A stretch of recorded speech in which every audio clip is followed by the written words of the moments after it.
Welcome back to Language Lab, where we shuffle through the deck of vocabulary and roll the dice on understanding English expressions. Yes, and this week we're talking about our recent episode on board games and road trip games. Buckle up, grab a snack, and let's dissect the language. So, first up, just in case you weren't sure what this word meant, board game is basically a game you play on a board, like a flat kind of Mm-hmm. surface. Like when you think about Monopoly or Scrabble, these are all board games. So it's a type of game that you can play. Bonus, a lot of board games lead to family arguments. They do. And just to note, the spelling is different from like bored, not excited. Not board games, board games. Board Yes, games they like sound different. Yeah. this. The word competitive is the word that you can use about people playing board games or sports. And when someone is competitive, they must win. Always. Even if they're playing rock, scissors, papers. And if they flip the table after losing, they're definitely competitive. Yeah. A sore loser, too, I Yeah. would say. Okay, our next word here, or expression, or phrasal verb, actually, is to root on. And to root on is to cheer someone on, like go team go, you can do it. Also acceptable, enthusiastic clapping or high pitched squealing. Whee! Trash talk. Good one. And to trash talk means to insult your opponent, but creatively. Try not to involve their mothers. Ooh, that's too far. Too far. Yep. Forbidden move. Yeah. Something like, and you call that a move? Like, what are you, a beginner? Yeah. Have you just learned how to play this game? Okay, we're not very good at trash talking. I'm not very natural at it. Okay, next we have the word stack. And we talked about this in reference to like a stack of cards, but you can use it as a verb and it means basically like to neatly pile things up. So Mhm. you can stack cards, you can stack like papers, you can stack magazines or books, things like that. And the next word is topple. And to topple means to fall over, like a badly built Jenga tower, or your dignity after losing, Ooh. or any of the stacks that we talked about previously. Yeah, like toppling over your stack of papers. Exactly, or books. Yeah. We have the word scatter. Scatter, and this basically means like when things are spread in or going in very random directions. You can scatter your cards. You can scatter your Legos. Your thoughts can be scattered. Like we have an expression called scatterbrained, and it's like you can't focus and your thoughts are all over the place. Scatterbrained. The next one is an interesting one. It's die versus dice. So one cube is called a die, and two or more are called dice. Yes, it's weird. Yes. We know. Although the word die on its own, like in this meaning, is not very commonly used. So even if you have just one, you would in the game you would say roll the dice. Yeah. And I think I was a little bit scatterbrained during the previous episode because I said that it was the opposite. But in fact, die is one, dice is more than one. Yeah. All right. Next we have brain fart. And a brain fart is just kind of this sudden moment of forgetfulness, or when you can't think of the answer, or when you can't think of the word that you're trying to say, or the thought that you're trying to say. So it's like, hey, what's the capital city of Canada? Brain fart. I just realized that a good example would be, when you're at the airport and they're asking you like simple questions like, yes. What's your name? Oh. Or like, what's the purpose of your visit? And you go like, like, yeah. That's a total brain fart. That's a total brain fart. Time, yeah. We have the fun thing about the names of the fingers. I guess that in every language they're fun and different. Yeah. So, what do we have in English? We have a thumb, like thumbs up. We have an index finger, the one that you're pointing Or at, pointer finger or sometimes. pointer finger. Then we have the middle finger. I'm not going to be flipping anyone online. Then we have the ring finger, the one that you normally wear your wedding band on. Yeah. And then we have a pinky, like pinky promise. Pinky promise. Yes. Yay! Awesome. Those are all the names of our fingers. Mhm. Next, we have goggles. And goggles is related to swimming. And it's those like chunky plastic glasses that you wear so that you can swim underwater and you can see. And also very good for mad scientist cosplay. Uh-huh. Yeah. Snorkel. Snorkel is a tube that you breathe through while floating in the water. Like when you're watching some, I don't know, marine life or, I don't know, looking for Oh, shells at the bottom. I love snorkeling. It's so much fun. Like just you can I can spend hours just looking at everything under the water. I It's like amazing. just free diving Oh, instead of like snorkeling. Also, yeah. like diving, like Yeah, oh, yeah. that done. That's fun.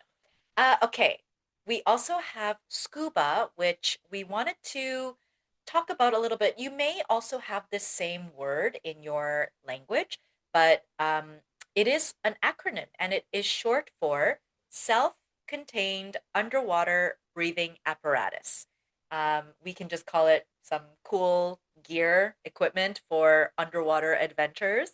But yeah, a lot of people don't know that it's an acronym. And I can actually see why people decided to turn it into an acronym. Can Yeah, you imagine, like, oh my God, quickly, grab your self contained underwater breathing apparatus. We're in a hurry. What? But I do not know where my self contained underwater breathing apparatus is. What do you mean? Did you look in the cupboard where we keep our? you would spend so much time just saying self-contained underwater breathing apparatus than actually being able to go Yeah. scuba diving. Anyway, yeah, Whew, I guess this fun. is why we have acronyms. Yeah. Okay. Expand your horizons. And when you expand your horizons, it means that you try new things, like learning a new language or learning to play a new game or trying peanut butter and ham sandwich. I don't know if I can expand my You, horizons that oh much. my God, Peanut butter and ham? with a piece of toast, peanut butter, ham, and put some cheese on top. Oh God, Cheese too? yes. It's good. I Ah, promise. I okay. I'm promise. gonna have to think about that one. All right. Well, okay. Our following vocabulary word is back me up. Hey, back me up here. It basically means, come on, support me, help me.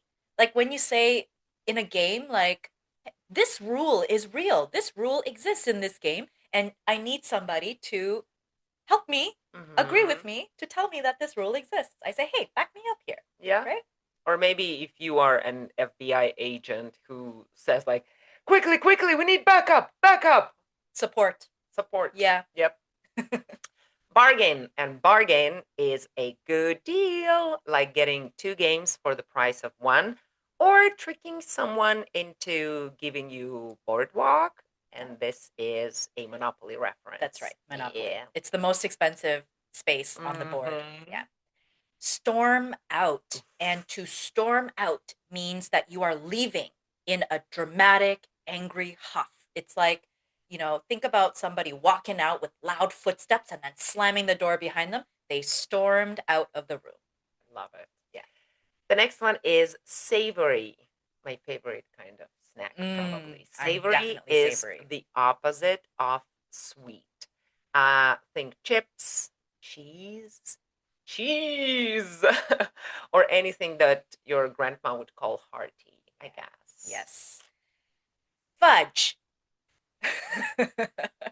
And the way that I just said it right now, it's kind of like an exclamation, something that you would say in the place of a swear word or a bad word. So it's kind of a nicer, innocent way that you can swear, I guess, Mm-hmm. in front of kids or something like that. It's to avoid saying actual swear words. So like, oh fudge, I just lost the game again. Mm-hmm. So that's how we can use fudge. But also, fudge is a word. It is a delicious, sweet, chocolatey snack.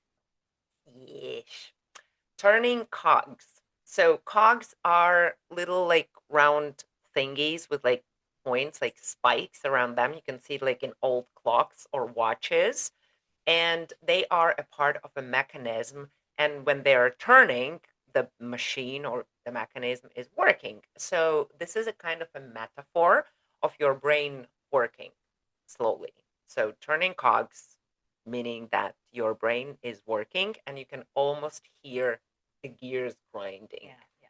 So if you're really thinking and concentrating and focusing on something, you Mm-hmm. say, "Ooh, my cogs are turning in my Mm-hmm. head." Yeah. Okay, mundane. And mundane means boring, ordinary, like a really mundane task is folding socks, Yeah. unless it's a competition. Or That unless you like folding yeah, socks. yeah. Then it can be exciting. Mm-hmm. Fundamental. Fundamental is essential, basic, foundational, like rules, respect, or knowing how to count spaces on the board That's a when you play fundamental the game. skill. Yep. Yeah. Okay, next we have the word tweak. Tweak means a small change, a little small adjusting or change. It's like, changing the rules, tweaking the rules just a little bit to make sure that you win, Mm-hmm. maybe sometimes.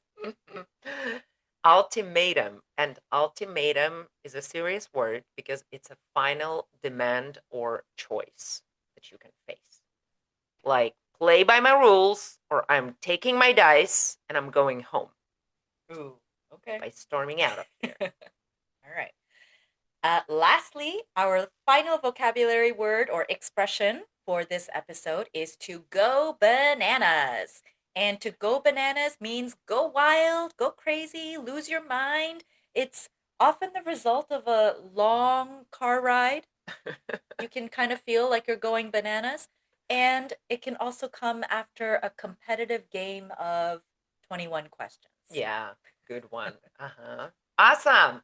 So remember, guys, whether you are stacking cards or toppling empires, language is always part of the game. And if you have a brain fart mid sentence, blame it on the dice. Yup. Bye. Bye.